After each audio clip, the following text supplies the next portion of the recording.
Hello friends, welcome to my YouTube channel government job road map.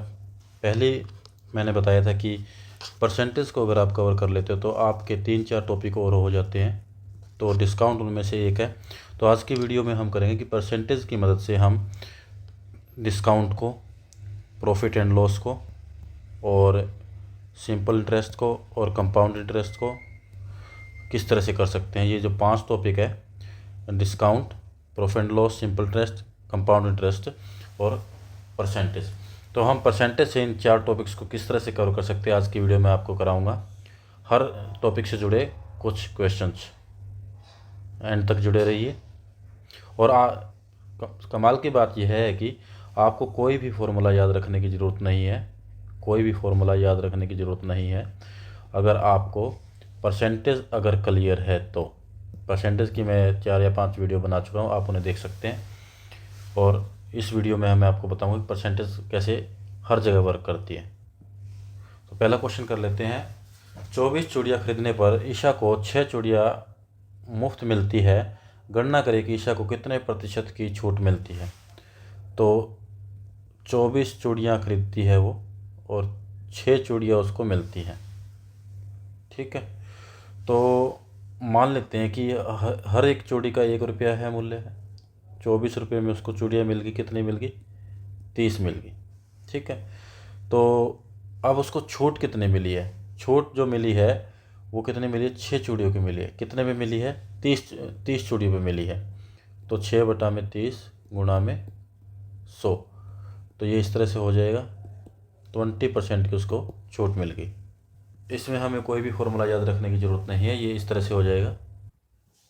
Next question कर लेते हैं। 1 दर्जन जोड़ी जूतों का अंकित मूल्य 7200 रुपये है। अंकित मूल्य पर 20% की छूट है, तो रुपये 1440 में कितने जोड़ी जूते खरीदे जा सकते हैं?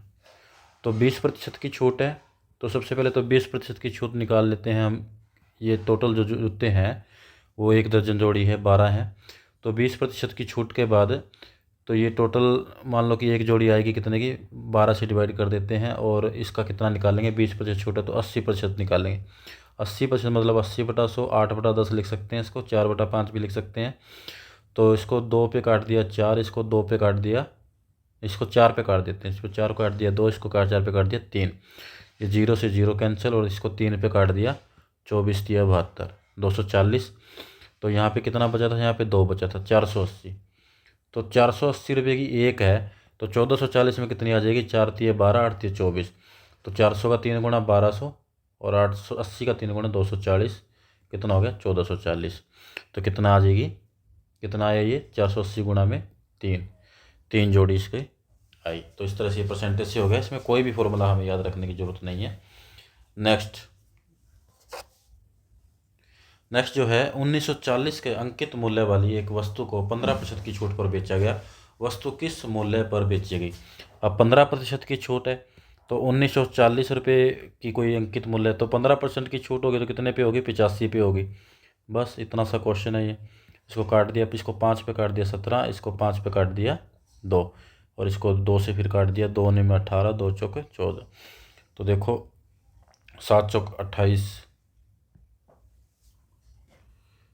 तो ये जो हमारा ऑप्शंस है, ये जो कटेगा, ये कितने पे कटेगा? 2 में 18, 2 7 14, 97 पे कटेगा। तो 97 मल्टीप्लाई बाय में 17 कितना आ जाएगा? 749, 4 7 में 63 और 4 67, और ये 97 9 14 का 4 हासिल 1 7 और 9 16। 16 ऑप्शन ए हमारा राइट आंसर है। Next question. एक वॉशिंग मशीन का अंकित मूल्य है रुपये 25,000 है और यह 12% और 10% की 2 क्रमिक छूट के साथ उपलब्ध है। ग्राहक के लिए इसका अंतिम मूल्य ज्ञात कीजिए। अगर 2 लगातार क्रमिक बट्टा हो या छूट हो तो हम उसको कैसे करते हैं? तो मान लेते हैं कि पहले A% की छूट है और फिर B% की छूट है। इसका फॉर्मूला क्या है? A% जमा में B%, और माइनस में क्या हो जाएगा? AB बाय में 100, ये फॉर्मूला है। तो 12 जमा में 10 22, माइनस में 12 गुणा में 10/100। तो ये 0 से 0 कट गया, तो कितना आ गया? ये 1.2। तो ये इस तरह से निकल जाता है, लेकिन हम इसको इस तरीके से नहीं करेंगे, इस फॉर्मूले से नहीं करेंगे, हम इसको दूसरे तरीके से करेंगे। तो दूसरा तरीका कैसे है इसका? दूसरा तरीका 12% और 10% की छूट है ना, तो 25,000 पे अगर 12% की छूट होगी तो कितना बचेगा, 88% बचेगा, ये हो गया। और 10% की छूट होगी तो 90% बचेगा, 90% को 9/10 में लिख सकता हूँ। तो इस तरह से ये 3 जीरो से 3 जीरो कैंसिल हो रही है, ये 3 जीरो से 3 जीरो गई। अब इसको मल्टीप्लाई कर देंगे, 25 में कितना होता है 225, और 88 से इसको मल्टीप्लाई करूँगा तो कितना आ जाएगा, 8 5 40, 4 8 दूनी 16 और 4 20 की 0 हासिल 2, 8 दूनी 16 और 2 18, 1800 आ गया। 1800 का फिर मैं दोबारा लिख दूँगा क्योंकि आगे 8 से ही मल्टीप्लाई हो रही है, 19,800। तो इसका ये राइट आंसर है। नेक्स्ट क्वेश्चन हम कर लेते हैं, क्वेश्चन नंबर 5। 10.5% की छूट देकर कितने में बेचता है, 716 रुपये में बेचा गया है। यदि 6.5% की छूट होती तो कितने में बेचा जाता। तो हमें पता है कि आंसर जो है 716 से बड़ा आएगा क्योंकि छूट जो कम कर रहा है वो। अब छूट थी कितनी, छूट थी 10.5% की, मतलब कितनी थी 10.5% का मतलब मैं अब निकालूँ तो कितना हो जाता है 21/2%, ये छूट थी। अगर इस प्रतिशत को मैं फ्रैक्शन में करना चाहूँ तो क्या होगा, प्रतिशत को हटा के जो डिवाइड में हम क्या लिख देंगे, 100 से मल्टीप्लाई कर देंगे इसको। तो प्रतिशत निकाल रहे हैं ना, प्रतिशत का मतलब 1/100 होता है। तो 21/200 मतलब 200 रुपये भी कितने की छूट है, 21 रुपये की छूट है। लेकिन छूट हमने कितनी करनी है, 6.5 रुपये की करनी है। तो 6.5 का मतलब क्या हो गया, 6.5 का मतलब हो गया 13/2, 13 का आधा होता है ना। तो और इसको प्रतिशत करेंगे तो कितना आ जाए 13/200। तो छूट है कितनी 21 की, 200 रुपये पे, और होनी कितनी चाहिए थी 13 रुपये की। ठीक है, तो सिंपल सी बात है, अगर 21 रुपये की छूट है 200 रुपये पे, तो ये कितने में बेचा गया है, 200 में से 21 माइनस करो कितना आ जाएगा 179 में बेचा गया। लेकिन हमें बेचना कितने पे है, नया प्राइस जो है 13 माइनस करेंगे, तो 200 में से 13 माइनस करेंगे तो कितना आ जाएगा, 200 में से 13 माइनस करो कितना आ जाएगा 187। इतने में बेचना चाहिए था लेकिन बेचा इतने में। अब पहले इसकी वैल्यू है कितनी, इसकी वैल्यू 716 रुपये, ये 716 आ गया, और 179 से इसको डिवाइड कर दिया, इसकी वैल्यू ये है ना। तो 1 पॉइंट की वैल्यू आ जाएगी हमारे पास, तो 187 की वैल्यू हमने निकालनी है, 187 की वैल्यू आ जाएगी। ये कंसेप्ट आपको समझ में आया कि हमने कितने में बेचा, 179 में। 200 लेके अगर चले थे हम एमआरपी को, जो अगर हम 200 लेके चले थे तो हमने कितने में 21 रुपये की छूट दी थी, तो 179 रुपये में बेचा था। लेकिन हमें एक्चुअल में छूट कितनी देनी है, 13% की देनी है, 6.5% की, मतलब 200 में 13 रुपये की देनी है। अगर 200 में 13 रुपये की देनी है तो 187 रुपये का वो बनेगा। तो हमें 179 की वैल्यू पता है, हमें 179 की वैल्यू ये है, क्योंकि ये 200 तो हम अपनी तरफ से लेके चले थे। अगर 179 की वैल्यू कितनी है, 716 रुपये है, तो 187 की वैल्यू कितनी आ जाएगी, इसको इस तरह से कर देंगे। तो ये हमें पता है 18 चौक 72 होता है, 4 पे गया। अब इसको इससे मल्टीप्लाई करें, 7 चौक 28 का 8 हासिल 2, 8 चौक 32 तो 34 का 4 हासिल 3, तो 4 एकम 4 और 3 748, ये इसका राइट आंसर आ गया। तो ये हमने डिस्काउंट के 5 क्वेश्चन किए हैं कि सिर्फ परसेंटेज से किस तरह से हो जाते हैं। अब छठा क्वेश्चन ये भी है, एक व्यापारी 25% की छूट देता है तब भी 30% का लाभ प्राप्त करता है। यदि उसका लाभ ₹90 है तो छूट रुपये में है। अब 25% की छूट देता है, 30% का लाभ प्राप्त करता है। यदि उसका लाभ ₹90 है तो छूट रुपये में है। तो देखो, अगर 30% का लाभ प्राप्त करता है तो 30% की वैल्यू उसने बताई हुई है, 30% की वैल्यू कितनी है 90 रुपये है। और 1% की वैल्यू कितनी है, 1% की वैल्यू आ जाएगी यहाँ पे 3 रुपये। और हमने कितने में बेचा है, 30% लाभ में बेचा है, मतलब इसका मतलब 130% में बेचा है। तो 130% में बेचा है तो इसकी वैल्यू कितनी आ जाएगी, इसको 130 से मल्टीप्लाई, 13 3 39, 390। अब 390 रुपये में बेचा है, कितने की छूट देने के बाद बेचा है, 25% की छूट देने के बाद बेचा है। तो मतलब इसका मतलब ये है कि 75% की वैल्यू कितनी है 390। तो 100% की वैल्यू निकाल लेंगे, 100% की वैल्यू 390 बटा में 75 मल्टीप्लाई में 100। तो कितना आ जाएगा, 25 पे काटा 3 और 25 पे काटा 4 और ये काटा 13 3 39, 13 चौक 52। तो एमआरपी कितना आ गया, 13 चौक 52 का मतलब 520 आ गया एमआरपी।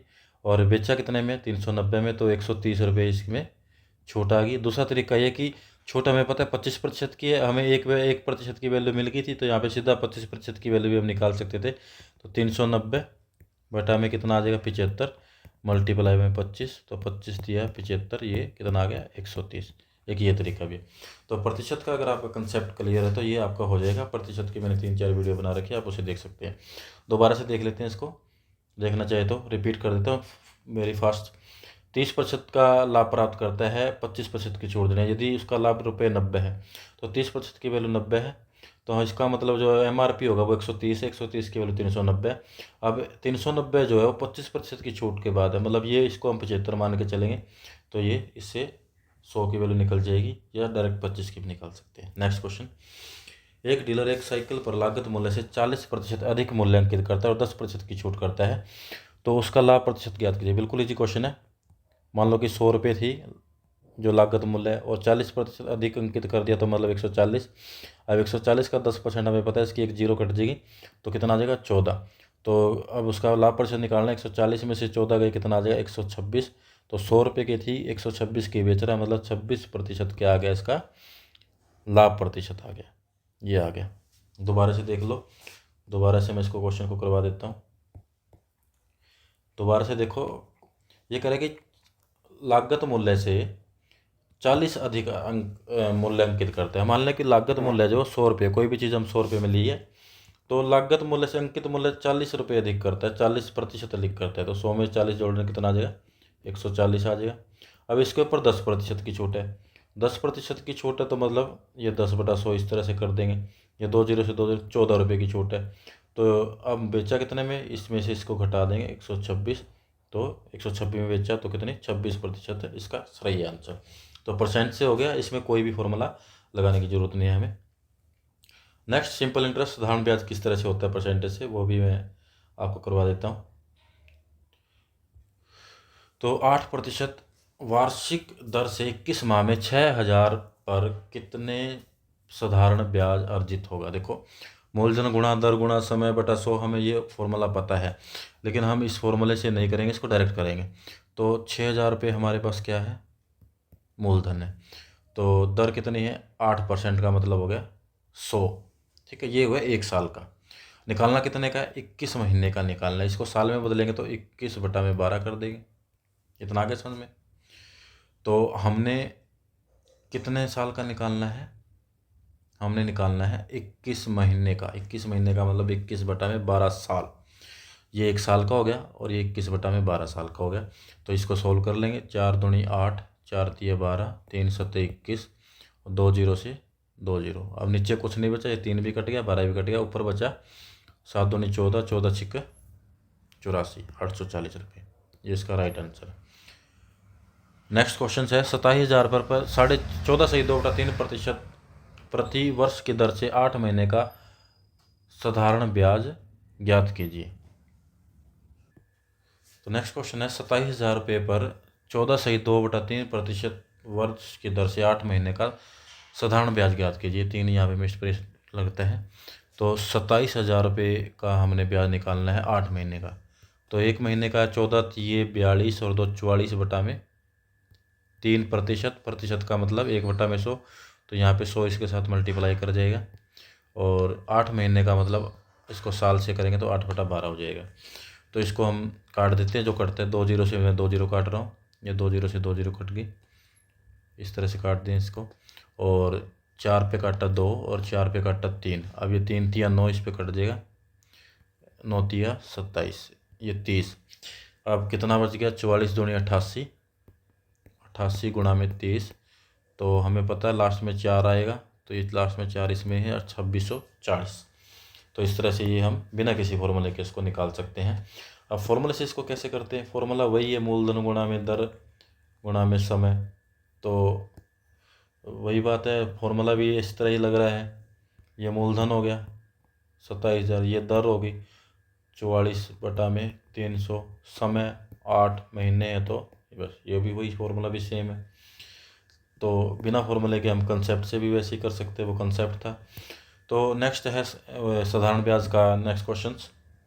साधारण ब्याज की दर पर 12,000 रुपये की धनराशि 5 वर्षों में 15,000 हो जाती है, तो वार्षिक दर ज्ञात कीजिए। बिल्कुल इजी क्वेश्चन है। 12,000 कितना हो जाता है, 15,000 हो जाता है। ठीक है, तो कितना बढ़ गया, 3000 बढ़ गया। कितने पे बढ़ गया? 12,000 पे बढ़ गया। 3000 कितने हज़ार पे बढ़ गया? 12,000 पे बढ़ा। वैसे हमें पता चल रहा है चौथा हिस्सा है तो मतलब ये 25% हो जाएगा, लेकिन फिर मैं आपको निकाल के दिखा रहा हूँ। ये 3 जीरो से 3 जीरो कैंसिल, 3 चौके 12, 25%। ये 25% आ गया। तो 25% बढ़ा है, कितने साल में बढ़ा है? 5 साल में। तो एक साल में इसको 5 से डिवाइड कर देंगे, इसका सही आंसर 5% आ जाएगा ब्याज की दर। तो इसके बाद है 16% वार्षिक साधारण ब्याज की दर से निवेश की गई 2500 रुपये की धनराशि कितने वर्षों में 4100 रुपये हो जाएगी? तो 4100 रुपये हो रही है 2500 रुपये की धनराशि, तो ब्याज हमारा कितना हो गया? 1600 रुपये है। अब पहले ये निकालेंगे 1600 जो है वो 2500 का है कितना? 2500 का जो 1600 है वो है कितना? 1600 बटा में 2500 गुणा में 100, तो ये 2 जीरो कट गई, तो 64 आ गया। ये 64% आ गया। तो 1% का 16 है, तो 64% कितने बने? 16 चौक 64, 4 साल में बन जाएगा। ठीक है। तो नेक्स्ट क्वेश्चन है हमारा साधारण ब्याज का। आशिमा ने 26 मार्च 2022 9% प्रति वर्ष साधारण ब्याज की दर से एक राष्ट्रीयकृत बैंक से 75,000 रुपये उधार लिए। यदि उसने उसी वर्ष 7 जून को खाता साफ कर दिया तो उसने कितनी राशि का भुगतान किया? तो इस तरह क्वेश्चन में हमें क्या होता है कि दिन काउंट करने होते हैं। 26 मार्च और 7 जून के बीच में दिन कितने हो जाएंगे? तो मार्च के दिन है 5, अप्रैल के दिन 31, जून के दिन 30 और जुलाई के 7। तो ये कितने हो गए? 7 8 और 5 13, 13 का 3 हासिल 1, 73, और टोटल दिन हम ले कर चलते हैं 365।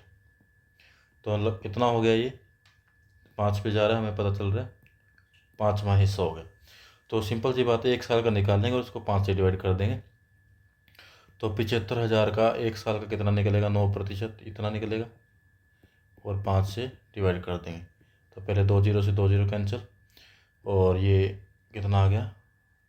15 5 75 होता है 150, और 150 में 135, तो ये आ गया ब्याज हमारा आ गया 15 में 135, 1350 रुपये आ गया।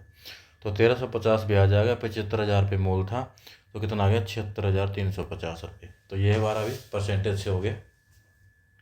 नेक्स्ट जो क्वेश्चन है, 3 वर्ष के अंत में 500 रुपये की राशि एक निश्चित दर से साधारण ब्याज 100 रुपये है। 500 रुपये पर समान अवधि के लिए दुगनी दर पर साधारण ब्याज कितना होगा? तो जो मूलधन है 500 रुपये, और टाइम जो है वो है 3 साल, और जो ब्याज है इंटरेस्ट है वो है 100 रुपये। ये कह रहा है कि अगर ब्याज को अगर दोगुना है, दर को अगर दोगुना कर दें तो ब्याज कितना हो जाएगा? ब्याज भी हो जाएगा 2 गुना, 200 रुपये। तो कैसे पता चला कि अगर हम दर को बढ़ाएंगे और टाइम को सेम रखेंगे तो जो ब्याज है वो भी क्या है? उसी रेशियो में बढ़ेगा जिस रेशियो में दर बढ़ी है। अगर दर हमारी 2 गुनी हुई है तो ब्याज भी हमारा कितना होगा? 2 गुना होगा। बस। नेक्स्ट कंपाउंड इंटरेस्ट को हम कैसे करेंगे बिना किसी फॉर्मूले के और परसेंटेज की कंसेप्ट से। 15% प्रति वार्षिक दर से चक्रवृद्धि ब्याज दर 2 वर्ष की अवधि के लिए 24,800 रुपये पर प्राप्त होने वाली राशि ज्ञात कीजिए। तो हम सबसे पहले जो रेशो निकाल लेते हैं कि 100 रुपये के कितने होते हैं? 115 रुपये होते हैं। इसको 5 पे काटे तो ये 20, और 5 पे काटे तो 23। तो 2 साल के लिए 20 रुपये के 23 रुपये हो रहे हैं, और 20 रुपये के 23 रुपये हो रहे हैं। तो 400 रुपये के कितने रुपये हो रहे हैं? 400 रुपये के 529 रुपये रहे, इन दोनों के मल्टीप्लाई। ठीक है। तो अब 24,800 रुपये के कितने होंगे? इसको हम क्या करेंगे? 529 बटा में 400 से मल्टीप्लाई कर देंगे। तो इसको इससे डिवाइड करेंगे तो 6 और 2 62, और 529 गुणा में 62 कितना आ जाएगा? पहले 2 पे करेंगे 1058, और फिर ये 6 पे करेंगे 6 9 54, हासिल 5, 6 2 12, 5 17 का 7, और हासिल 1 36 और 1 31। तो कितना आ गया 32,798। नेक्स्ट क्वेश्चन, 10% जो चक्रवृद्धि ब्याज है 3 साल के लिए, कुल राशि निकालनी 26,000 रुपये। तो 10 की कितनी हो जाएगी 11 हो जाएगी, 10 की कितनी हो जाएगी 11 हो जाएगी, 10 की कितनी हो जाएगी 11 हो जाएगी। तो 1,000 रुपये की कितनी हो जाएगी 1331 हो जाएगी। ये हमारा फैक्टर निकल गया। तो हमने कितना निकालना है 26,000 का निकालना है। तो 26,000 का कैसे निकलेगा, 26,000 गुणा इसको मल्टीप्लाई कर देंगे 1331 बटा में 1,000 से, तो 3 जीरो से 3 जीरो गई, इसको 26 से मल्टीप्लाई कर देंगे तो 1331 गुणा में 26 कितना आ गया, 6 कम 6, 6 थी 18 का 8 हासिल थी 19 का 9 हासिल 1, 6 6 7 और 2 पे गया तो 2662 रुपये, 2662। तो 6 10 की 0 हासिल 1, 10 और 6 16, 606 सब में लगभग, और 7 और 6 13 का 3 हासिल 1, 33,000। तो ये कितना आ गया, तो यहाँ पे 7 9 और 6 15, 1 16, 6 हासिल 1, 7 और 6 13 और 1 14, 34,606 रुपये। नेक्स्ट, सालाना संयोजित धन की राशि 2 साल में 625 रुपये और 3 साल में 675 रुपये होती है। तो अब हमें पता है 1 साल में अगर कोई राशि है P है वो कितनी होगी P1, दूसरे साल में P2 और तीसरे साल में P3। तो जो चक्रवृद्धि ब्याज में कह रहा था ब्याज पे ब्याज लगता है, अगर पहले साल में ब्याज लग के अगर कोई राशि P1 होगी ना तो इस P1 पे जो है ब्याज लगेगा वो P2 हो जाएगी, और P2 पे ब्याज लगेगा वो P3 हो जाएगी। तो अगर 2 साल में वो ये पहला साल और ये 2 साल कितने हो गए 625 रुपये हो गए, और तीसरे साल में कितने होगी 675 रुपये। तो 625 पे ब्याज लग गया, कितना लग गया 50 रुपये लग गया, 50 रुपये लग गया ना। तो कितने प्रतिशत है, तो इसको निकाल देंगे। पहले इसको 25 पे काट दिया, 25 पे काट दिया तो ये आ गया 25 गुणा 25 और ये 4 और ये 25 पे काट दिया 2, 4 दूनी 8%। नेक्स्ट क्वेश्चन,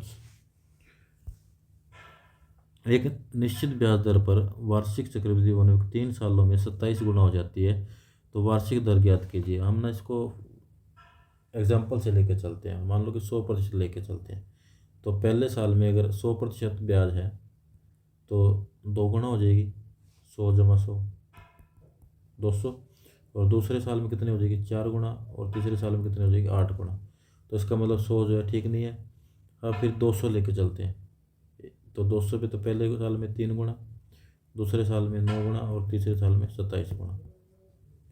तो 27 गुना हो जाती है तो जो ब्याज की दर है वो 200% है।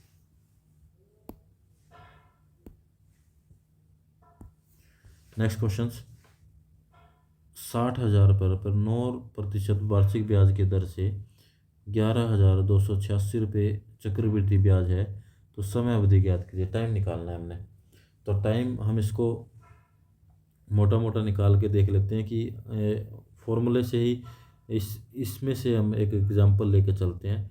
मान के चलते हैं कि हम 2 साल था टाइम, तो 2 साल पे हम निकाल के देते हैं 9% की उससे। तो 60,000 रुपये है, 60,000 रुपये, तो इसका हम 1% निकालेंगे कितना 600 निकल जाएगा, और 9% निकालेंगे तो 6 ने 5400 और 6 ने 5400। अब 5400 का ब्याज स्लैब मेथड से हम इसको करेंगे। अब स्लैब मेथड क्या होती है, ये होती है 2 साल के लिए। यहाँ पे जो ब्याज आएगा और यहाँ पे जो ब्याज आएगा इसका ब्याज यहाँ पे लिख देंगे। तो 5400 का ब्याज 6% निकाल लेंगे तो कितना निकलेगा 5400 गुणा 9%, 9 बटा में 100, 9 चौक 36 का 6 हासिल 3, 9 5 45 और 3 48, 486 रुपये आ गए। तो ये इसको जोड़ देंगे तो कितना आ गया 6 8 12 का 2 हासिल 1, 10 11,286 रुपये। तो यही है, तो 2 साल इसका right answer. Next question, profit and loss को हम किस तरह से करेंगे परसेंटेज के कंसेप्ट से। तो देखो 625 रुपये में खरीदता है और उसको 550 में बेच देता है। कितने में खरीदी 625 में, और बेची कितने में 550 में। तो प्रतिशत हानि ज्ञात कीजिए। तो देखते हैं कितनी हानि हुई है, 75 रुपये की हुई है। ₹75 की हानि हुई है। कितने रुपये पे हुई है? 625 पे हुई है। प्रतिशत निकालने के लिए 100 से मल्टीप्लाई 25 गुणा 25 तो कितना हो गया? 25 चौका 100, 4 थी 12% की हानि होगी। नेक्स्ट क्वेश्चन, एक दुकानदार ने 30% की हानि पर लेख बेचा, विक्रय मूल्य 350 है, तो अगर 30% की हानि पे बेचा, इसका मतलब 70 पे बेचा। अब 70 की वैल्यू कितनी है? 350। अब निकालना क्या? लागत मूल्य। लागत मूल्य मतलब 100 की वैल्यू। तो 70 की वैल्यू 350 है, तो 1 की वैल्यू कितनी आ जाएगी? ये 70 जाके उधर डिवाइड 5 आ जाएगी। 100 की वैल्यू दोनों तरफ 5 से मल्टीप्लाई कर दो, 100 से मल्टीप्लाई कर दो 500, तो 500 इसका राइट आंसर है। अब एक वस्तु क्रय मूल्य 6450 है, 16% के लाभ पर बेचा, तो विक्रय मूल्य ज्ञात कीजिए। तो इसका कैसे निकालेंगे? 6450 गुणा में 116 बटा में 100, इस तरह से निकाल देंगे। 5 पे काट दिया 2, और इसको 5 पे काट दिया 1, 2, 9, 129, इसको 2 पे काट दिया 5, 8, तो 129 को 58 से मल्टीप्लाई कर देंगे, इसका राइट आंसर आ जाएगा। तो 8 ने 72 हासिल 7, 8 दूनी 16 और 7 23 का 3 हासिल 2, तो 8 का 2 10, ये आ गया। इसको 5 से कर देंगे 1290, 645, तो कितना आ जाएगा? 2, 8, 4, 7, 7482 रुपये। नेक्स्ट क्वेश्चन, एक मोबाइल फ़ोन का विक्रय मूल्य इतना है, इसे इतने लाभ पर बेचा गया, तो मोबाइल फ़ोन का लागत मूल्य ज्ञात कीजिए। तो ये 8.4% लाभ पर बेचा गया, तो इसका मतलब जो है ये कितने में बेचेगा? इसका जो 100 रुपये की चीज़ कितने में बेचेगी? वो बेचेगी 108.4 पे बेचेगी। ठीक है, तो निकालने क्या है? लागत में 100 की वैल्यू निकालनी है, तो 108.4 की वैल्यू कितनी है? 59,620, 59,620। तो 100 की वैल्यू क्या कैसे निकालेंगे? ये पहले इधर चला जाएगा, तो 100 की वैल्यू कैसे निकालेंगे? 59,620 डिवाइड बाई में 1084, और ये 10 ऊपर चला जाएगा, ये 0 मल्टीप्लाई कर देगा, और मल्टीप्लाई में 100, तो इसको निकाल देंगे इस तरह से। तो ये अगर हम इसको डिवाइड करके देखें तो ये जाएगा 55, तो 55,000 इसका राइट आंसर। नेक्स्ट, 450 रुपये के लिए किताब बेचकर मैं 20% खो देता हूँ, किस राशि के लिए मुझे 20% हासिल करने के लिए बेचना चाहिए? अब अगर 450 रुपये में बेच रहे हैं तो 20% की हानि हो रही है, तो इसका मतलब ये 80 की वैल्यू है। तो हमने निकालनी कितनी है? 20% हासिल करने के लिए बेचना चाहिए, तो 120 की वैल्यू निकालनी है। तो 120 की वैल्यू निकालेंगे तो कैसे निकालेंगे? 80 की वैल्यू कितनी है? 450। 1 की वैल्यू कितनी आ जाएगी? 450 बटा में 80, और 120 की वैल्यू कितनी आ जाएगी? 450 बटा में 80 गुणा में 100, ये कट गया, तो 2 पे काटा 5, 2 पे काटा 4, तो हमें निकालनी कितने की थी? हमें निकालनी थी 120 की, 100 से गलत मल्टीप्लाई कर दिया यहाँ पे, हमें निकालनी थी 120 रुपये की। तो 450 बटा में 80 गुणा में 120, तो ये 0 से 0, 4 पे काटा 2, 4 पे काटा 3, तो 2 पे काटा 225, 225 दिया 675, तो ये इसका राइट आंसर है। नेक्स्ट क्वेश्चन, एक वस्तु की लागत मूल्य और विक्रय मूल्य के बीच का अंतर 360 रुपये, यदि लाभ 20% है, तो 100 रुपये की चीज़ कितने में बेच रहा है? 120 में बेच रहा है, तो कितना? 20 की वैल्यू कितनी है? 360, तो विक्रय मूल्य निकालने है। 20 की वैल्यू अगर 360 है, तो 120 की वैल्यू कितनी आएगी? इसको 6 से मल्टीप्लाई कर दें, इधर इधर भी 6 से मल्टीप्लाई कर दे। 0 36 का 6 हासिल 3, 6 18 और 3 2160, डी इसका राइट आंसर है। तो इस तरह से बिना किसी फॉर्मूले को याद रखे हम क्वेश्चंस को कर सकते हैं। तो ये कह रहा है कि किसी वस्तु को 10% लाभ पर और 7% लाभ पर है, तो 6 रुपये उनका अंतर है, तो विक्रय मूल्य का अंतर कितना है? 6 रुपये। ठीक है, तो विक्रय मूल्य के बेचा जाता है, तो विक्रय मूल्य में अंतर कितना है? 6 रुपये।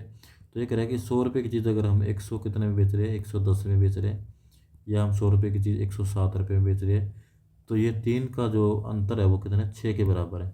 तो क्रय मूल्य निकालना है, तो 100 की वैल्यू कितनी आ जाएगी, 3 की वैल्यू 6 है, तो 100 की वैल्यू डबल है ना ऑलमोस्ट, तो 200 रुपये आ जाएगी। ये राइट आंसर। तो थैंक यू। तो हमने अभी बताया कि परसेंटेज के कंसेप्ट से तो 5 टॉपिक हम कर लेते हैं। अगर आपको वीडियो ठीक लगी हो, अच्छी लगी हो, तो आप इसको शेयर करें, लाइक करें, सब्सक्राइब करें, कमेंट करें। और अगर आपकी कोई क्यूरी है, कोई क्वेश्चंस आप कमेंट में छोड़ सकते हैं, हम आपको नेक्स्ट वीडियो में उसको कवर कर लेंगे। और अगर आपको वीडियो ठीक लगी हो तो आप इसको शेयर कर सकते हैं, और आपको कोई डाउट है तो आप हमें टेक्स्ट कर सकते हैं, कमेंट छोड़ सकते हो। Thank you.